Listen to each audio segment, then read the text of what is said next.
టీడీపీతో పొత్తు పెట్టుకుని జనసేన కార్యకర్తలను పవన్ కళ్యాణ్ బానిసలుగా మార్చారని మండిపడుతున్నారు కాకినాడ కాపు నేతలు.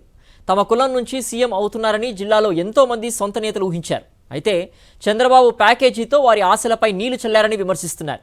కాపు ఉద్యమాన్ని ఉక్కుపాదంతో అణచివేసిన చంద్రబాబుతో పవన్ కళ్యాణ్ పొత్తు పెట్టుకోవడం సరికాదని వారు గుర్తు చేశారు. కాపు నేతల మనోగతంపై మరింత సమాచారం మా ప్రతినిధి రాజు అందిస్తారు. టీడీపీ జనసేన పొత్తులో భాగంగా ముఖ్యమంత్రి అభ్యర్థి చంద్రబాబు నాయుడు అని చెప్పి ఆయన తండ్రి లోకేష్ ఓ ఇంటర్వ్యూలో స్పష్టం చేయడం, ఆ తర్వాత హరిరామ జోగయ్య కూడా పవన్ కళ్యాణ్కు లేఖ రాయడం, ప్రస్తుతం అంతా దీని మీద స్పందించేందుకు కాపు నాయకులు ఉన్నారు. వార్త మాటల ప్రయత్నం చేద్దాం. సార్ చెప్పండి, గత 2 రోజులుగా జరుగుతున్న పరిణామాలు చూస్తున్నాం.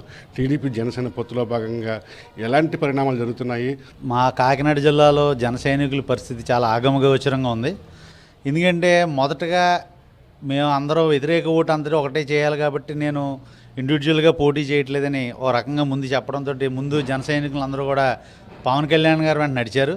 తర్వాత నెమ్మదిగా చంద్రబాబు నాయుడు గారు అరెస్టు సందర్భంగా ఆ భావోద్వేగంలో నేను చంద్రబాబు నాయుడుతో కలిసి పోటీ చేస్తానని చెప్పి మాట్లాడడం జరిగింది. దాని తర్వాత మేము ఎన్ని సీట్లు ఎవరు కూడా మాట్లాడొద్దు, మనం ఎన్ని సీట్లు ఇస్తే అన్ని సీట్లే తీసుకుని పోటీ చేద్దాం, నెక్స్ట్ 10 years కూడా మనం వైసీపీకి వ్యతిరేకంగా పోటీ చేద్దాం అని చెప్పి మాట్లాడడం జరిగింది. దానికి జన సైనికులు ఒక పార్టీ అధ్యక్షుడు ఇచ్చిన మాట కట్టుబడే వాళ్ళు కూడా సమన్వయం పాటించారు. మొన్నటి వరకు కూడా పాపం జన సైనికులు అయితేనే, మాలాంటి కాపు నాయకులకి ఎవరైనా కాపు జాతికి అయితేనే ఏదో ఒకలాగా మనోడు ముఖ్యమంత్రి అవుతాడని చెప్పి పాపం చాలా ఆశపడ్డారు. అది కూడా మాతో మాట్లాడేటప్పుడు పార్టీ వైజ్గా అయితేనే ఏదైతేనే ఫస్ట్ మావోడే ముఖ్యమంత్రి, మాకు ముందు హామీ వచ్చింది 2.5 సంవత్సరాలు మేమే ముఖ్యమంత్రి, ఇలా అన్నందుకే మేము పొత్తులో ఎక్కిపించడం జరిగింది అని చెప్పిన తర్వాత ఈ లోకేష్ గారి స్టేట్మెంట్ విన్న తర్వాత బాబు చాలామంది మాకు ఇంకా ప్రత్యామ్నాయం లేదన్నమాట, ఈ కాపుకి ఈ జెండా మోత తప్ప ఇంకేమీ లేదని చెప్పేసి చాలామంది మా దగ్గరికి వచ్చి బాధపడడం అయితే జరిగింది. అన్ని పార్టీలు కాదని నమ్ముకుని జన సైనికులు అంటే అందులో చాలామంది కాపు సోదరులు సింగిల్గా ఉన్నాడు పవన్ కళ్యాణ్ అని వచ్చారు. ఈరోజు మళ్ళీ అదే పరిస్థితి, మళ్ళీ 10 సంవత్సరాలు మళ్ళీ వేరే వాళ్ళు జెండా మోసే పరిస్థితి తీసుకొస్తున్నారని కక్కలేక మింగాలేక ఇంకో పార్టీలోకి వెళ్ళలేక అలాగే సతికిలు పడిపోయారు. ముఖ్యమంత్రిగా ఉండాలనుకుంటలేదు, చంద్రబాబు ముఖ్యమంత్రి చేస్తాను ఆ మాటకి ఎవరిని ఎదిరితే మీరు బయటకు పొండి అంటున్నాడు. కాపు కులస్తుని నీచాతీయంగా అవమానం చేస్తున్నటువంటి ఏకైక వ్యక్తి అంటే చాటి కాపు కులస్తుడే పవన్ కళ్యాణ్.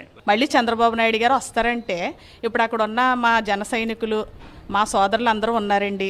అందులో చాలామంది మా నాయకుడు మళ్ళీ పవన్ కళ్యాణ్ గారికి ఏదో ఒక సీఎం అవ్వాలి, ఆయన వస్తే మేము కూడా ఇన్నాళ్ళ మట్టి పార్టీ మీద కష్టపడి ఉన్నాము, మా నాయకుడు వస్తే మాకు మేలు జరుగుతుందని అలా ఆస్తున్నారు. కానీ మొన్న మీటింగ్ తోటి వాళ్ళ ఆశల మీద నీళ్లు చల్లారు. టీడీపీ జనసేన పొత్తు అనేది సహేతుకం కాదు, కేవలం కాపుల ఓట్ల కోసమే మళ్ళీ చంద్రబాబు నాయుడు పవన్ కళ్యాణ్ దగ్గర తీసుకున్నారు. ప్రజలు అయితే నమ్మే పరిస్థితులు కూడా ఈ పొత్తుని లేదని చెప్పి కూడా స్పష్టం చేస్తున్న పరిస్థితి. వెంకటరామతో కలిసి కరెస్పాండెంట్ రాజు, సాక్షి టీవీ, కాకినాడ నుండి.